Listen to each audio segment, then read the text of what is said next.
The Global History Show with Mr. Benjamin. This episode, the Neolithic Revolution.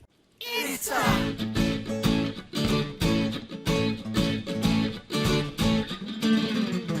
Global History Show. Learning targets for this episode. By the end of this video, you should be able to describe how people lived in the Paleolithic Age, analyze changes in human lives that take place with the Neolithic Revolution, indicating that it was a historical turning point, explain how people adapted to and modified their environment to meet their needs for food, clothing, and shelter, describe the common characteristics shared by complex societies and civilizations. Overview. The Neolithic Revolution is the greatest historical turning point for humanity. The Neolithic Revolution marks the change from when people were hunters and gatherers to the development of agriculture. The switch to agriculture then led to the rise of the first civilizations. Knowledge is power, so let's get dangerous. Before the Neolithic Age, it was the Paleolithic Age. The Paleolithic Age is most of human history, starting with the development of humans around 200,000 years ago in Africa and ending around 12,000 or 10,000 BCE. People during the Paleolithic lived in small groups of related families called clans, working together to feed, clothe, and house everyone in their community. People worked together for survival as they were more at the mercy of their environment than we are today. Paleolithic people were nomadic, moving from place to place, following the availability of food. They followed the herds of wild animals and the availability of seasonal edible plants. We've exhausted all the edible plants in the area. It makes me so angry. Nomad. We used to think that labor was divided mostly by gender, with men hunting and fishing and women gathering wild plants to eat. New evidence points to greater variety between gender and hunting and gathering roles. Did you know that modern people eat more almonds than hunters and gatherers? That makes sense. I've eaten a lot of almonds, but I've never eaten a Paleolithic hunter and gatherer. Are you going hunting? No, I'm going clubbing. During the Paleolithic, the women had the authority to make most of the decisions for the group.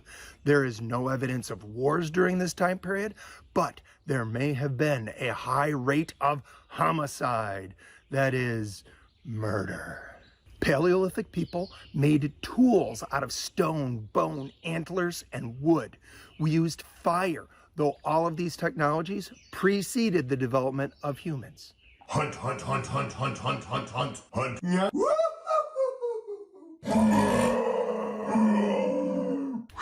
Paleolithic people created art. They left behind paintings on the walls of caves and sculptures. They made music, sang, and danced. People have always had spoken language for communication. Paleolithic people had religious beliefs and believed in an afterlife.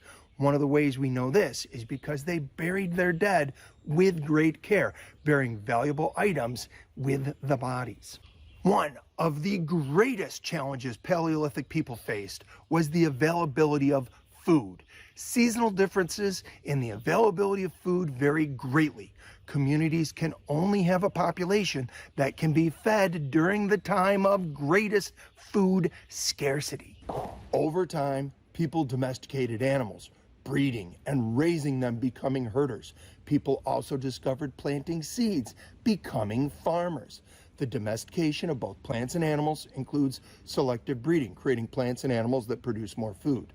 This transition from hunting and gathering to farming is called the Neolithic Revolution, the Old Stone Age, or the first agricultural revolution, and occurred around 10,000 BCE. Give me some crops. Give me some cows. Give me Neolithic Revolution. Give me some crops. Give me some cows. Give me Neolithic Revolution. The Neolithic Revolution created a more consistently high availability of food, resulting in increasing populations. With farming, people no longer had to be nomadic and created permanent settlements, or towns and cities. Mother, I am a Paleolithic woman. I move from place to place. I know, dear. I was hoping you'd meet a nice Neolithic man and settle down. The earliest places to have prolonged success farming were in river valleys. Rivers flooded each year. Floodwaters deposit rich soil that is full of nutrients for farm crops. Agriculturalists can plant crops in the floodplains each year, and depleted nutrients will be replaced by flooding. Rivers also provide water for irrigation. Irrigation is a system of channels that bring water to the crops. I saw a crocodile on the way to farming today. How do you know the crocodile was on his way to farming? Farming in river valleys leads to the creation of civilization.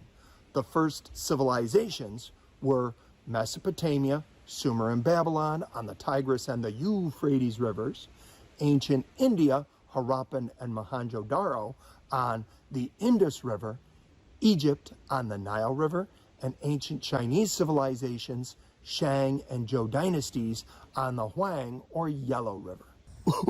The Potamians developed farming? Potamians. Yeah, you said with farming there were a mess of them Potamians. Mesopotamia is where the first civilizations developed. Historians determine which societies are civilizations by whether they have developed the characteristics of civilization.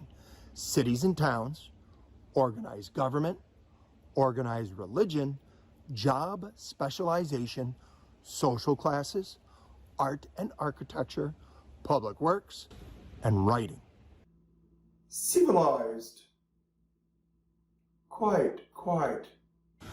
With increasing development of farming and herding technologies, people moved from subsistence farming, a farmer growing just enough to feed their family, to producing a surplus of food, growing extra food. Once a surplus of food is achieved, job specialization occurs. Some people do jobs other than farming, like potters, weavers, architects, spiritual leaders, engineers, and full-time government leaders. Full-time government officials coordinate building and maintaining public works. Public works are structures that benefit the entire community, like irrigation systems, roads, and defensive walls. It is this time that, with some exceptions, men take over the role of leadership with the authority to make decisions. With people doing different jobs, social classes develop, with some people having higher status than others. Writing is developed along with the job of scribe, a person who can read and write. To summarize, Paleolithic people were nomadic hunters and gatherers and worked cooperatively to adapt to their environment. People domesticated animals and plants, becoming farmers. This was the start of the Neolithic Age. Achieving a surplus of crops results in the development of civilization. The first civilizations developed independently of one another in river valleys. So the first civilizations developed in river valleys, where seasonal flooding deposited rich soil in crocodiles. And crocodiles